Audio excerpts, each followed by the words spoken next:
दोस्तों जिस वक्त आप ये वीडियो देख रहे हैं इस वक्त कई मिलियन छोटे बड़े साइज के मेट्रॉइड्स खला से ज़मीन की तरफ बहुत तेज़ी से टकराने के लिए बढ़ रहे हैं, लेकिन ना तो हमें इसकी कोई आवाज़ सुनाई देती है और ना ही इसका कोई झटका महसूस होता है। चारों तरफ वही खामोशी और सुकून है जैसा कि पहले था, और ये सुकून तब से है जब से हमारी ये ज़मीन बनी है। और ऐसा इसलिए क्योंकि बज़ाहिर ट्रांसपेरेंट दिखने वाला हमारा आसमान दरअसल एक बहुत बड़े और तरतीब से बने एनवायरनमेंट पर मुश्तमिल है जो कि ज़मीन की आसमानी हिफाजती तय है और किसी शील्ड की तरह खला से आने वाले मेट्रॉइड्स की फायरिंग से इंसानों को बचा रही है। और अगर ऐसा ना हो, यानी ज़मीन के गिर्द अगर कोई हिफाजती तय या एनवायरनमेंट मौजूद ही ना हो, तो इसका क्या असर होगा। इसकी ज़िंदा मिसाल हमारी आंखों के सामने चांद की है। बज़ाहिर खूबसूरत और बिना किसी स्पॉट के नज़र आने वाले चांद की सरफेस पूरी तरह से गड़ों से भरी पड़ी है, जो कि छोटे बड़े हर साइज़ में वाज़े तौर पर टेलीस्कोप या इवन के दूरबीन से भी देखे जा सकते हैं, जो कि इन्हीं मेट्रॉइड्स की बम्बार्डमेंट का नतीजा है, जिनसे बचाने के लिए चांद की ज़मीन की तरह की कोई हिफाजती तय शुरू से ही मौजूद नहीं है और इसीलिए चांद पर ज़िंदगी का वजूद भी नहीं है। लेकिन ज़मीन का एटमॉस्फेयर 5 बैरूनी तय ट्रोपोस्फेयर, स्ट्रेटोस्फेयर, मेसोस्फेयर, थर्मोस्फेयर और एक्सोस्फेयर नाम की गैसी से बनी लेयर्स पर मुश्तमिल है, जिसकी ऊंचाई 10,000 किलोमीटर है। सो जब भी कोई मेट्रॉइड ज़मीन की तरफ बढ़ता है और इसके एटमॉस्फेयर में दाखिल होने की कोशिश करता है तो इसके पास मौजूद हवा बहुत तेज़ी से कंप्रेस होने लगती है, जिससे इन गैसेस का टेम्परेचर बेहद बढ़ जाता है।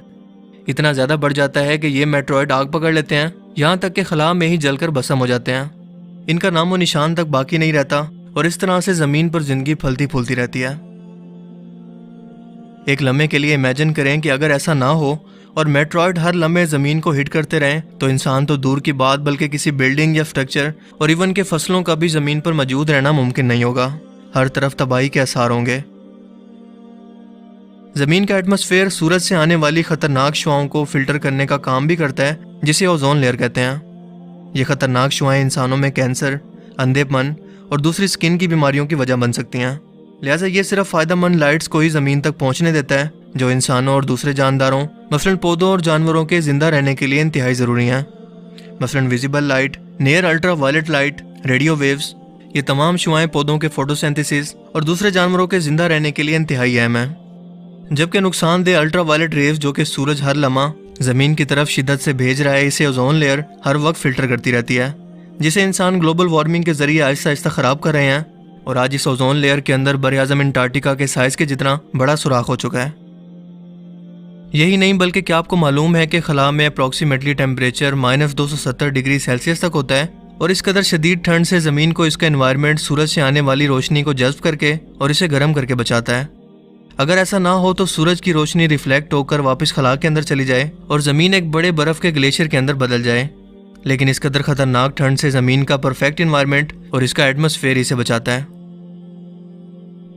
इसके अलावा ज़मीन की हिफाजती तय के अंदर एक बहुत बड़ा नाम है वैन एलन रेडिएशन बेल्ट का, जो कि ज़मीन की मैग्नेटिक फील्ड की वजह से बनता है और साइज़ में ज़मीन से इतना बड़ा होता है, यानी कि 10 ज़मीनों के साइज़ के बराबर।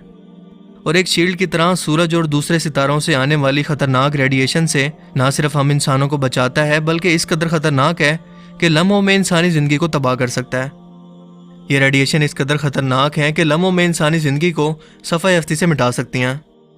अगर ये हिफाजती बेल्ट मौजूद ना होता तो सूरज से निकलने वाली इस कदर मैसिव रेडिएशन, जिन्हें सोलर फ्लेयर कहते हैं, ज़मीन पर मौजूद जिंदगियों को ख़त्म कर देता, क्योंकि इनसे निकलने वाली एनर्जी 100 बिलियन ऐसे एटॉमिक बमों के धमाकों के बराबर होती है जो दूसरी जंग अजीम के दौरान जापान के शहर हिरोशिमा पर गिराए गए।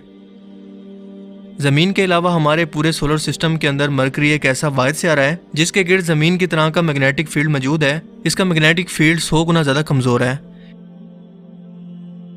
दोस्तों ये तमाम साइंसी इंकशाफात जो आज हमें ये हकीकत बताते हैं कि किस कदर अहम और परफेक्ट सिस्टम जो आसमान में हमारे सरों पर मौजूद है, जो कि बज़ाहिर तो नज़र नहीं आता, लेकिन उसका काम खला से आने वाले हर ख़तरे से इंसानों को बचाना है। ये बिला वजह और महज इत्तफाक से नहीं बना, बल्कि सोच समझ कर इंसानों की हिफाजत के लिए उस हिकमत वाली ज़ात ने तैयार किया है जिसे खालिक कहते हैं, जिसे 21वीं सदी की साइंस ने हालिया साइंसी तहकीकात और मुशाहिदात के बाद साबित किया। लेकिन क्या आपको मालूम है कि इस हकीकत को आज से 1400 साल पहले कुरान करीम कुछ इस तरह से बयान करता है। सूरह अल-अंबिया आयत 32 के अंदर अल्लाह पाक फरमाते हैं, और हमने आसमान को एक महफूज छत बनाया और वो इसकी निशानियों से मुंह फेरते हैं। दोस्तों यकीनन आसमान में मौजूद इन खुली निशानियों को सिर्फ अकल वाले लोग ही समझ सकते हैं, लेकिन काफिर सब कुछ जानकर भी इसे महज इत्तफाक या हादसा ही करार देते हैं।